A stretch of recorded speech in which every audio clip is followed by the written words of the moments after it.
Vous entrez en territoire inconnu et le titre d'un de mes articles que j'ai écrit en anglais pour mon blog, dont vous trouverez l'adresse dans la description. Ce titre et l'article ont été inspirés par une image, une métaphore qui est utilisée dans le livre Toyota Kata de Mike Rother. Cette image décrit le périple de quelqu'un qui doit atteindre un objectif, qui s'est fixé un but, mais qui, dans la progression vers ce but, va devoir traverser des territoires incertains. Ces territoires incertains le sont à cause de tous les obstacles qui vont apparaître de manière inopinée, imprévue, et qu'il va falloir soit contourner, soit outrepasser. Et bien sûr, dans le livre, il est question d'une routine qui habitue à fixer des objectifs d'étape, à savoir résoudre les problèmes et de pouvoir continuer. Mais ce qui m'a interpellé dans l'image et dans la métaphore, c'est effectivement si on se fixe un objectif un tant soit peu lointain, eh bien on ne peut pas avec certitude planifier tout ce qui va arriver, du moins pas de manière déterministe. Il y a forcément des choses imprévues qui vont arriver, des aléas, et il va falloir composer avec. Et donc le côté intéressant, c'est plus l'horizon est lointain, plus l'incertitude croît, et plus on a besoin finalement d'être préparé à l'imprévu, d'être relativement agile et de ne pas avoir peur d'être confronté à des incertitudes et des événements inattendus. Alors ce qui est intéressant dans cette métaphore, c'est que bien entendu, il faut planifier, puisqu'on a une destination, on a une route prévue et il va falloir planifier les étapes, il va falloir planifier comment franchir ces différentes étapes, comment se rapprocher du but, mais également être prêt en se disant ce plan très certainement va pas pouvoir être suivi à la lettre puisqu'il va falloir composer avec des événements inattendus ou des difficultés inattendues. Et donc, il va falloir à un certain moment s'adapter, composer avec la réalité. Donc, ça rappelle une espèce de sagesse militaire qui, depuis von Moltke, qui l'a énoncé, c'est qu'aucun plan de bataille ne survit le premier contact avec l'ennemi. C'est-à-dire que tout ce qu'on a prévu, finalement, a de grandes chances que ça ne tienne pas bien longtemps et que le déroulement des événements vont en décider complètement différemment. Et donc, le talent des généraux et des officiers, c'est de pouvoir se réadapter, conserver l'objectif final, mais se réadapter aux circonstances pour justement faire face à ces difficultés et quand même atteindre les objectifs. Un autre point qui a résonné quand j'ai observé cette métaphore, c'est plus les interlocuteurs, lorsqu'on est dans un plan d'amélioration, dans un plan de transformation, plus les interlocuteurs ont peur des risques et plus ils vont demander des détails, des plans détaillés pour finalement se rassurer eux-mêmes. Et on a beau leur expliquer que de toute manière, planifier dans le détail, ça a ses limites parce qu'on ne peut pas tout prévoir, notamment tout ce qui est aléatoire, et qu'il y a un certain nombre de choses qui vont se déterminer chemin faisant. Plus l'interlocuteur, plus le décisionnaire va être frileux par rapport au risque, et plus il veut des certitudes. Et on ne peut pas les lui donner. Ou alors on peut bien entendu esquisser des hypothèses, mais ça ne reste toujours que des hypothèses.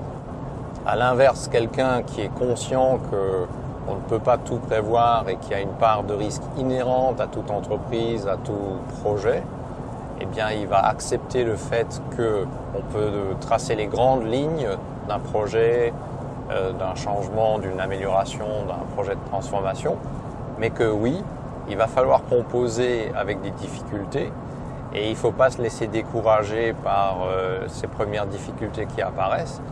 Ça fait partie de toute aventure, de tout changement. Même des changements mineurs peuvent buter contre des obstacles. C'est pas pour autant qu'il faut baisser les bras. Il faut plutôt se donner les moyens de savoir les contourner, de savoir les outrepasser pour quand même atteindre les objectifs. Évidemment, les chefs de projet ou les consultants sont confrontés sans arrêt à ce dilemme. C'est que les décideurs, les sponsors veulent avoir la meilleure certitude possible sur ce qui va arriver et le plus de détails possible. Et en définitive, l'exercice a ses limites. Lorsque suite à un diagnostic, les consultants proposent un plan d'action, ce plan d'action, il est plutôt précis dans les premières étapes parce que c'est là où finalement on a l'horizon de certitude qui nous autorise à planifier des choses et à déterminer quelles vont être les étapes avec une assez grande précision. Mais au-delà, c'est relativement terrain connu. Donc cette métaphore qu'utilise Mike Rother avec la lampe torche qui éclaire mais que sur une certaine distance, c'est tout à fait valide. C'est-à-dire que on ne peut pas connaître avec certitude tout ce qui va arriver. Et donc c'est en avançant que l'horizon va s'éclaircir. Et une part de cette planification fine doit être faite chemin faisant. On a les idées relativement claires sur les grandes étapes, sur ce que l'on veut obtenir, sur la destination. Mais tous les détails ne peuvent pas être prévus. Et donc, cette fameuse lampe torche va éclairer l'horizon à chaque pas supplémentaire qui sera fait. On verra un petit peu plus loin. Et ce que décrit Mike Rother au fil des pages, c'est qu'effectivement, dans la zone grise, lorsque l'on va avancer dans ce territoire incertain, eh bien, on va le comprendre, on va pouvoir le décoder et on va pouvoir maîtriser ces éléments une fois qu'on y sera. Mais auparavant, il y a une grande part d'incertitude. Alors comment réduire le mal-être par rapport à ces incertitudes? Eh bien, c'est justement d'être agile, d'être flexible, de s'être doté d'un certain nombre d'outils et de méthodologies que l'on maîtrise correctement, d'être très clair sur ce que l'on veut obtenir et quelles sont les règles du jeu, ce que l'on peut faire et ne pas faire, ce sur quoi il ne faut pas transiger. Et en fonction de ça, lorsqu'on est face à une difficulté, on va pouvoir déterminer comment replanifier ou comment rediriger l'action en fonction de ces différentes difficultés. Finalement, c'est exactement ce que j'expérimente aujourd'hui. J'ai une destination à atteindre, mais ce qui n'était pas forcément prévu, malgré toutes les aides à la navigation que je peux avoir, c'est les nappes de brouillard. Les travaux, ils sont certes notifiés, mais qu'est-ce que ça veut dire spécifiquement lorsqu'on est dans la zone des travaux? Eh bien, il faut que j'adapte ma conduite aux circonstances. Et il se pourrait même que, suite à un accident, par exemple, l'autoroute soit coupée. À ce moment-là, ma destination, elle, ne change pas. Je veux toujours aller au même endroit. Si possible, atteindre cette destination à l'heure que j'avais prévue. Mais bien entendu, si l'autoroute est coupée, il va falloir que je compose avec cette réalité et donc que je replanifie en quelque sorte la suite de mon voyage. C'est un événement inattendu.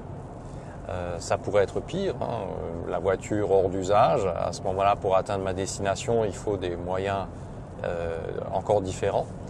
Eh bien, dans tout projet, finalement, on est soumis à des aléas, à des événements inattendus. Et il faut donc composer avec ces différentes réalités.